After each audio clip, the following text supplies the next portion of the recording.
Dajjal sudah keluar di tengah-tengah kalian. Maka teriakan ini membuat pasukan muslimin, mereka tahu benar pada saat itu hadis Nabi SAW yang berbunyi, diriwayatkan Imam Bukhari Muslim, kalau kalian dengarkan Dajjal keluar di satu lokasi, maka selamatkanlah diri kalian walaupun ke gunung-gunung, gitu kan. Janganlah seseorang dari kalian berkata imannya kuat lalu dia sengaja menemui Dajjal, akhirnya dia menjadi pengikutnya. Jadi para mujahidin tahu masalah itu. Mereka bukan tidak berani, tapi mereka mengikuti sabda Nabi SAW. Maka mereka pun akhirnya pada pulang masing-masing. Kata Nabi SAW, mereka pun bubar ke wilayah masing-masing. Pada saat mereka tiba di wilayahnya, ternyata Dajjal tidak ada. Itu berita dusta. Dan pada saat itulah Dajjal keluar. Pada saat itulah Dajjal keluar. Dan Dajjal adalah tanda-tanda kiamat besar yang pertama. Tanda-tanda kiamat besar yang pertama. Jadi ini akan terjadi. Ini sekaligus saya menitik beratkan, ya, tidak bolehnya sembarangan orang ngomong. Sekarang soalnya ada beberapa orang, semoga Allah berikan hidayah, menentukan tahun, ya, akan terjadi kiamat. Bagaimana caranya menentukan tahun? Ini tanda-tanda depan mata kita masih ada yang belum terjadi. Dan ini peperangan besar seluruh dunia, ini nggak main-main, ini bukan perang 1-2 hari. Ini peperangan yang besar sekali, gitu kan? Jadi Allahu alam kita masih menemukan atau tidak. Tapi yang jelas menurut tanda-tanda sekarang, kita masih ada di fase-fase tanda-tanda kiamat kecil yang sedang terjadi. Tapi kita menyampaikannya, gitu kan? Yang jelas ini sesuatu yang masih Allahu alam. Berapa lama? Tapi dari hitungan tahun tidak mungkin 20-30 tahun. Bukankah banyak orang menebak-nebak tahun 2000 sekian akan kiamat, 2000 sekian akan kiamat. Ini semua dari mana? Kita punya kiai dan guru kita Nabi Muhammad SAW menyampaikan kepada kita tanda-tandanya ada sebelum terjadi kiamat. Tanda-tanda itu tidak akan terjadi kiamat. Kemudian kita akan masuk menjelaskan teman-teman sekalian tanda-tanda kiamat besar. Ada 11 yang disepakati tanda-tanda kiamat besar, sebagaimana disebutkan di dalam hadis riwayat Imam Muslim. Yang pertama adalah keluarnya Dajjal. Dan Dajjal ini diambil dari kata-kata Dajjala yang berarti kekacauan. Dan ini digunakan untuk nama seseorang yang memang akan dikeluarkan oleh Allah Azza wa Jal sebagai fitnah bagi kaum muslimin. Makanya kita dalam tahiyat membaca wa'udzubika min fitnatil masihid dajjal, dan jauhkanlah kami dari fitnahnya Masih Dajjal. Nanti akan saya paparkan panjang lebar. Yang kedua adalah sementara Dajjal membuat kerusakan di muka bumi, maka akan keluar Mahdi, yang kata Nabi SAW akan keluar seseorang yang sama namaku, Muhammad bin Abdullah, akan sama paras wajah dan poster tubuhku, sama persis dengan Nabi SAW, alisnya, matanya, kulitnya, dan dari keturunanku, dari kota Madinah. Jadi kan sebagian ulama hadis mengatakan ini kemungkinan dari turunan Hasan radhiyallahu anhu, karena memang sekarang yang banyak di Madinah itu turunan Hasan radhiyallahu anhu. Maka dia akan keluar dan Allah mengubahnya dalam sehari semalam. Kemudian dia keluar dari Madinah ke Mekah lalu dibayat dengan 300 orang, lalu kemudian mereka membentuk pasukan untuk mengejar Dajjal. Kemudian yang ketiga, pada saat itu nanti akan saya jelaskan panjang lebar, ini garis umumnya dulu. Yang ketiga akan turun Nabi Isa alaihissalam. Pada saat pasukan Mahdi sudah sampai di masjid, ya, Menara Putih, dikatakan, dan subhanallah masjid itu kata ulama hadis ada sekarang di Damaskus, di ibu kota Syria. Ada masjid yang disebutkan Menara Putih, dan Nabi SAW sebutkan dengan nama Menara Putih. Nanti mereka akan singgah sholat asar situ, lalu Isa alaihissalam turun. Kemudian setelah itu, setelah Isa alaihissalam, ya, datang turun kemudian memerangi Dajjal, datang tanda-tanda hari kiamat. Yang keempat adalah Ya'juj wa Ma'juj, dua suku yang dari anak Adam diciptakan oleh Allah Subhanahu wa taala, tapi mereka berbeda dengan kita. Mereka sangat beringas, memakan semuanya, kala jengking, ular, hewan-hewan, jumlahnya banyak. Bahkan seseorang di antara mereka tahu kalau akan mati kalau seandainya sudah memiliki 1000 orang anak. Dan mereka akan membuat kerusakan, membunuh semua yang ditemui. Kafir, beriman, tidak ada urusan. Selain mereka akan dibunuh. Ini ada ciri-cirinya. Ya, ada ciri-ciri yang akan saya sebutkan nanti. Ringkas cerita, mereka akan buat kerusakan dan Allahu a'lam berapa lama di situ. Isa alaihissalam dan kaum mukminin akan sembunyi di gunung-gunung, dan mereka akan mati bukan dengan peperangan dengan kaum mukminin, tapi dengan doa Isa alaihissalam yang berdoa lalu Allah matikan mereka dengan satu kali mati.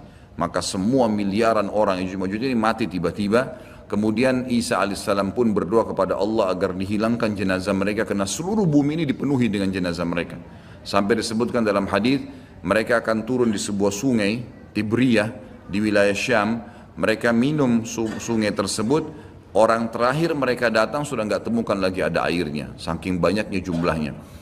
Dan saya pernah tanyakan ke dosen saya sendiri waktu tingkat 3 kuliah bicara masalah Ya'juj Ma'juj ini, saya bilang, Syekh, apakah ada orang dari kita yang ikut dengan pasukan mereka? Maka syekhnya mengatakan sama sekali tidak ada. Karena kita beranjak daripada hadis Nabi SAW, seseorang yang antara mereka tahu dia akan mati kalau sudah punya 1000 orang anak. Dan mereka akan membunuh semua selain mereka. Jadi ada ciri khasnya sendiri. Kemudian setelah mereka mati pun Isa alaihissalam berdoa, lalu Allah SWT datangkan burung-burung yang besar dari arah barat yang mencengkram mereka satu-satu lalu dibuang ke lautan ke arah timur. Kemudian Allah turunkan hujan yang membersihkan kotoran-kotoran mereka. Jadi sudah ada tanda-tanda kiamat pertama Dajjal, nanti akan saya ceritakan ceritanya. Kemudian ada Mahdi keluar dari Madinah, kemudian turunnya Isa alaihissalam, kemudian Ya'juj Ma'juj. Setelah berjalannya waktu maka akan terjadi orang-orang kufur kembali kepada risalah langit. Setelah pada saat itu Isa alaihissalam sudah meninggal dunia, sudah mulai sebenarnya tentram, orang sudah mengenal Allah, tapi dengan berjalannya waktu manusia mulai lalai, mulai lagi kembali menyembah berhala, mereka lagi berbuat zina, mereka melakukan kekacauan, maka keluar tanda-tanda kiamat besar yang kelima, yaitu keluarnya dabbah atau hewan melata. Yang hewan melata ini akan keluar dari tanah, berbentuk seperti hewan tapi dia bisa berbicara dan dia membawa cap yang dia mencap orang beriman dan orang kafir. Setiap kali mereka buat kesalahan, ya diingatkan oleh dabbah ini, kalau kamu sedang lalai dari jalan Allah, kembalilah. Dan itu tadi yang ayat yang kita bacakan surah An-Naml ayat 82. Kemudian setelah itu datang tanda-tanda kiamat yang keenam. Setelah keluarnya dabbah, maka akan terjadi 6, 7, 8 sekaligus tanda-tanda kiamat ini, yaitu terjadinya longsor besar di wilayah timur Jazirah Arab, tepatnya wilayah timur itu Irak, Iran, Afghanistan, Rusia, itu wilayah timur Jazirah Arab. Akan terjadi longsor besar yang tidak bisa lagi ditutup. Dan terjadi juga longsor besar, tanda-tanda kiamat yang ketujuh, itu adalah di Jazirah Arab dan juga terjadi di wilayah baratnya Jazirah Arab, yaitu wilayah Afrika, dan ini juga akan longsor besar gitu kan. Kemudian terjadilah tanda-tanda kiamat yang selanjutnya yang ke berapa? 9, keluarnya api dari wilayah Ka'rul Aden namanya, atau wilayah padang pasirnya wilayah Aden. Aden salah satu kota di Yaman gitu kan. Dan sekarang ini sudah ada diangkat di YouTube, dicuplikan, dan saya pernah lihat sebagian padang pasir wilayah Aden ini yang disebutkan dengan Ka'ril Aden itu memang tidak ada orang yang tinggal situ karena panasnya, gitu kan. Dan ada wilayah padang pasir yang sempat terbelah dan mereka melihat dan diteliti secara ilmiah di bawah itu ada api yang sangat besar. Jadi ini sudah disebutkan dalam hadis Nabi Sallallahu Alaihi Wasallam. Kemudian selanjutnya akan terbit matahari dari barat sebagaimana dia biasa terbenam dari situ. Ini ada berapa? 10 ya? Berarti ada satu yang tertinggal ya.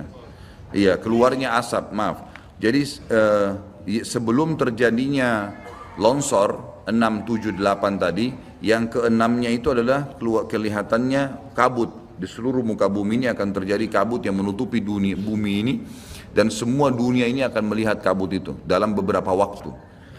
Inilah 11 tanda-tanda kiamat besar. Baik, kita akan rincikan dengan izin Allah satu persatu. Kalau terjadinya atau keluarnya Dajjal, ini disebutkan dalam banyak hadis, banyak sekali, dan ini yang paling banyak diingatkan. Di antaranya hadis Bukhari yang berbunyi, kata Nabi SAW, tidak ada seorang nabi pun kecuali sudah mengingatkan kaumnya tentang si buta sebelah kanan. Ya. Jadi memang dia cirinya buta sebelah kanan. Dajjal memiliki ciri khas, rambutnya keriting, kemudian kulitnya mendekati hitam, ya. Jadi sawo matang, badannya kekar, kemudian dahinya lebar, ya. Dan orangnya mata kanannya rusak seperti anggur yang sudah rusak. Dan kata Nabi SAW, ingatlah dia akan mengaku sebagai Tuhan, dan ketahuilah Tuhan kalian Allah tidak buta sementara dia buta. Kemudian orang-orang pada bertanya, ya Rasulullah, bagaimana bisa orang mengikutinya? Kata Nabi SAW, pada saat itu dunia akan ditimpa kelaparan dan Dajjal memiliki bergunung-gunung makanan. Ini bahasa wahyunya begitu. Allahu alam seperti apa, yang jelas dia bergunung-gunung memiliki makanan. Dan dia akan melewati seluruh muka bumi ini, tidak ada satu tempat pun kecuali dia akan lewati, melainkan akan dilewati kecuali Madinah dan Mekah. Itu yang dia tidak bisa masukin. Dajjal akan membuat kerusakan di muka bumi 40 hari. Satu hari pertama seperti setahun, satu hari kedua seperti sebulan, satu hari ketiganya seperti sepekan, dan sisa harinya seperti hari-hari kalian. Berarti setahun, 2 bulan, 2 pekan. Dan ini kemungkinan kata sebagian ulama, dia akan menggunakan teknologi yang ada sekarang. Karena Nabi SAW mengatakan, akan keluar Dajjal dari wilayah Yahudiyah di Khurasan. Wilayah Yahudiyah ini subhanallah, sekarang di Iran ada satu perkampungan namanya Yahudiyah. Diberikan nama itu. Dan mayoritas penduduknya orang Yahudi. Kata Nabi SAW, Dajjal akan keluar dari wilayah Yahudiyah di Khurasan. Khurasan itu Iran. Gitu kan?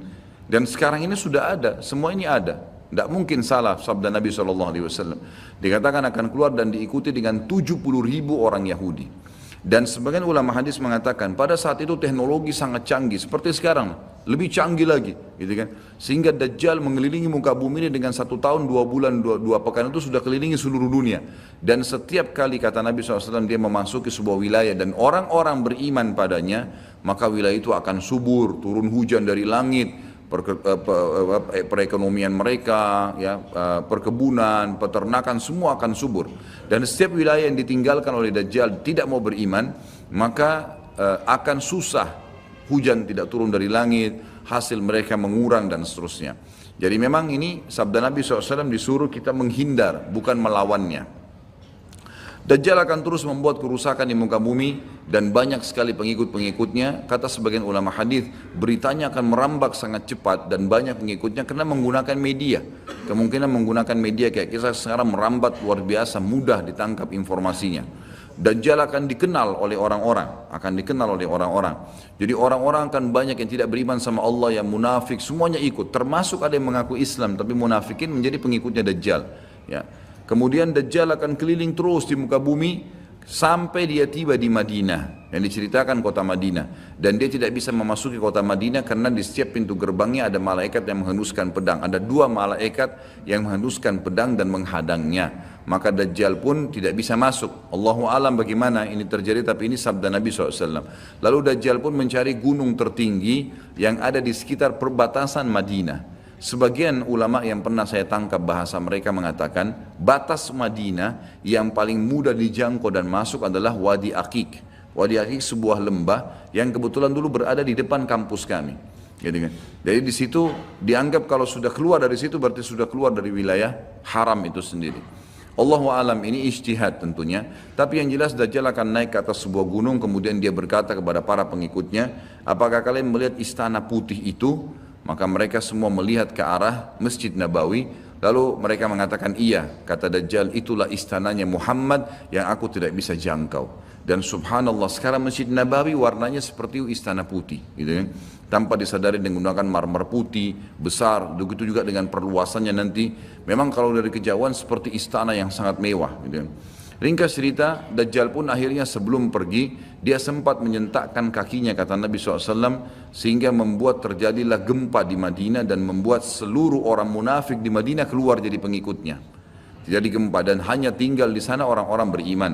Hanya tertinggal di sana orang-orang beriman. Lalu keluarlah sebelum Dajjal pergi, keluarlah satu anak muda yang kata Nabi SAW orang terbaik pada saat itu. Orang terbaik pada saat, orang yang paling luar biasa imannya. Masih muda di sini ulama mengatakan istilah syab dalam bahasa Arab bisa dari mulai balik 12 tahun sampai 40 tahun. Nanti keluar seorang anak muda yang diistilahkan syab antara umur ini, kemudian keluar dan sempat melihat Dajjal. Maka Dajjal pun mengatakan menangkapnya segera dan mengatakan saya Tuhanmu. Maka orang tersebut mengatakan kau adalah Dajjal yang telah diceritakan oleh Nabi SAW. Karena dalam hadis yang lain dikatakan setiap orang mukmin bisa melihat di dahinya tulisan kafara yang berarti kufur. Dia bisa membaca bahasa Arab atau tidak, tapi dia akan bisa membaca dengan hikmah Allah. Matanya orang mukmin bisa melihat itu sehingga dia tahu ini adalah Dajjal.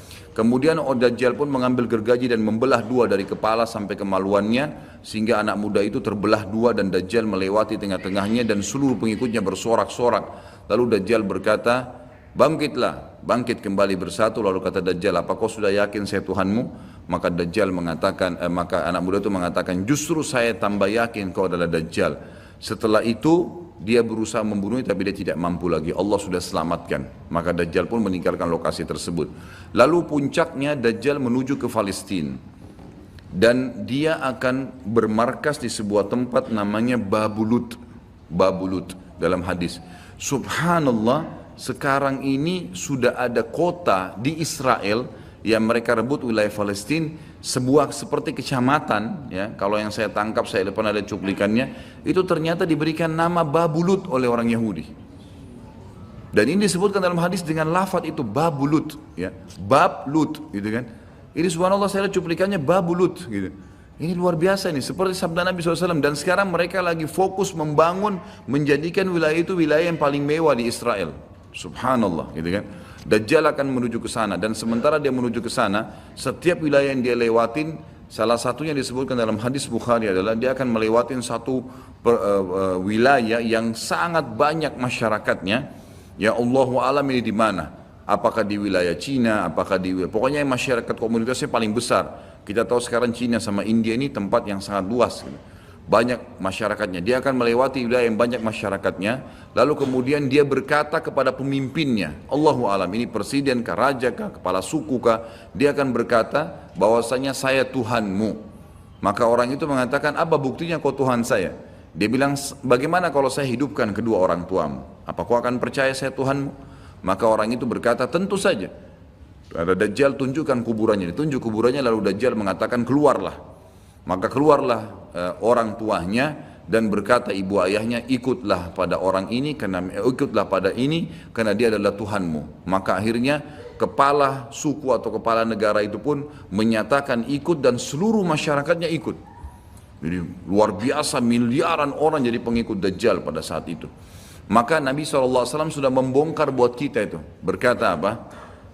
Itulah dua syaitan yang menjelma untuk menipu manusia, dan itu puncak terakhir sekali sebelum Dajjal menuju ke Israel. Lalu kemudian dia menuju ke Palestina, tapi disebutkan Israel, dikatakan Palestina dalam hadis. Lalu menuju ke sebuah wilayah yang namanya Babulut tadi. Lalu Dajjal berpesta pora di sana dengan pengikut-pengikutnya, mentuhankan dia berikan makanan, kaya raya, segala macam dia bisa lakukan, fitnah, gitu kan. Akhirnya keluarlah. Pada saat sementara dia berjalan ke Babulut dan tiba di Babulut, keluarlah di Madinah Mahdi. Dan Mahdi ini adalah keturunan Nabi SAW tadi saya bilang, keluar dari Madinah. Kemudian Allah memperbaiki dia dalam sehari semalam. Kata sebagian ulama hadis, Allah berikan petunjuk sehingga dia menjadi baik langsung, gitu kan. Tadinya dia faham agama tapi belum diaplikasikan, sekarang dia langsung Allah SWT ubah menjadi orang yang saleh dalam sehari semalam. Lalu kemudian dia jalan, ada banyak riwayat yang menyebutkan ciri-cirinya. Di telapak tangannya ada seperti bekas, ya, tanda lahir. Tapi yang jelas yang paling mendasar mirip dengan Nabi SAW, alisnya seperti busur panah, kulitnya putih, orangnya tinggi besar, kekar, gitu kan. Dan tadi turunan Nabi SAW namanya Muhammad bin Abdullah. Maka dia pun akhirnya didatangi oleh orang-orang yang pada saat itu sudah tahu tentang keluarnya Dajjal, sudah informasi menyebar. Maka mereka juga sudah tahu ada orang yang akan membentuk pasukan dari Madinah namanya Muhammad bin Abdullah. Lalu mereka carilah keturunan Nabi SAW itu, lalu ditemukan. Lalu mereka mengatakan, engkau lah yang telah ditunjuk oleh Nabi SAW. Maka keluarlah memimpin kami untuk memerangi Dajjal. Dia pun awalnya menolak sampai dia pergi ke Mekah, kata Nabi SAW, lalu diikuti oleh 300 orang masyarakat membaiatnya, lalu terbentuklah pasukan muslimin yang tidak tahu Allahu alam berapa jumlahnya pada saat itu. Lalu mereka menuju ke Palestina, melewati negeri Palestina, melewati negeri Syria, dan akhirnya mampir di Masjid Darul Baidha tadi, menara putih yang tujuannya untuk mengerjakan sholat asar. Dan pada saat itu terjadilah tanda-tanda kiamat besar ketiga, Isa alaihissalam akan turun. Kata Nabi SAW, Isa alaihissalam akan turun, rambutnya basah, meneteskan air, dan memegang dua sayapnya malaikat. Sebagian ulama hadis mengatakan pada saat itu kaum mukminin akan melihat malaikat yang membawa Isa alaihissalam. Kemudian dia turun dan dia masuk. Kemudian kata Nabi SAW, Mahdi adalah satu-satunya orang, ya, salah satu orang yang Nabi sholat jadi makmum di belakangnya. Karena waktu turun Nabi Isa, orang sudah tahu semua ini akan turun, lagi berkumpul gini mau sholat, pas mau iqamah sholat Isa alaihissalam turun. Dan orang-orang sudah mengatakan Isa sudah datang. Jadi informasi pasti, bukan lagi yang diragukan. Bukan masih nebak ini Isa atau bukan, mereka sudah tahu. Turunnya kelihatan dan mereka masuklah. Lalu kemudian Mahdi mengatakan silakan memimpin, hai Nabiullah. Kata Nabi Allah, imam dari diri kalian, dari kalian sendiri, dari kaum muslimin. Maka akhirnya dia pun menjadi imam. Kemudian terbentuklah pasukan tersebut, tiba di Babulut. Saya tutup dengan kisah Babulut ini. Pada saat tiba di Babulut, ya, tiba di Palestina, maka Dajjal tidak tahu yang datang ini siapa. Disebarkan berita oleh pengikutnya mengatakan, hai Dajjal, sudah datang pasukan yang ingin memerangi kita. Lalu Dajjal mengatakan, siapa yang berani mengalahkan saya? Siapa yang bisa? Bukakan pintu gerbang, kita tantang. Dia nggak tahu kalau Isa alaihissalam yang datang. Kemudian pada saat dibukakan, Dajjal dengan sombongnya, dia tahu dia tidak mati, gitu kan? Punya kekuatan super yang luar biasa.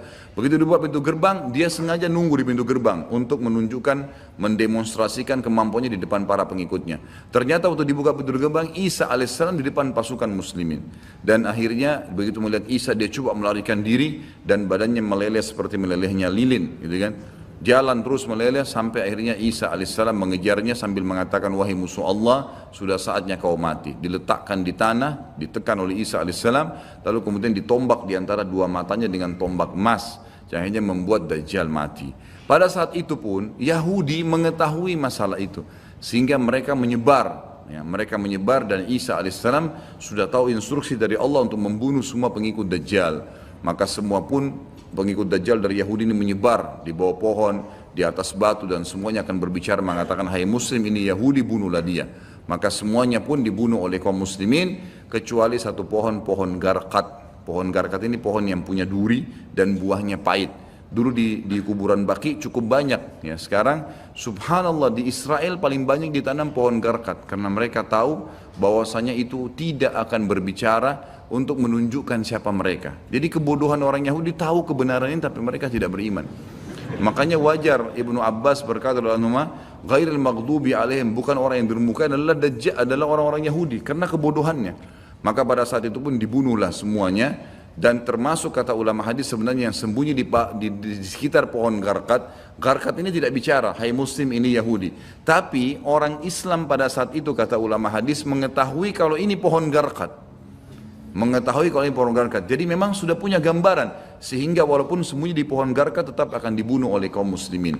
Karena orang-orang Yahudi tidak mengikrarkan syahadat. Mereka walaupun sudah tahu kebenaran, mereka memang tidak mau syahadat. Makanya Nabi SAW mengatakan, jangankan Isa alaihissalam, Nabi Muhammad SAW saja di zamannya, kata beliau, kalau ada 12 orang dari Yahudi yang mengucapkan syahadat, beriman pada saya, maka seluruh Yahudi akan beriman. Saking sulitnya, 12 orang saya sudah cukup.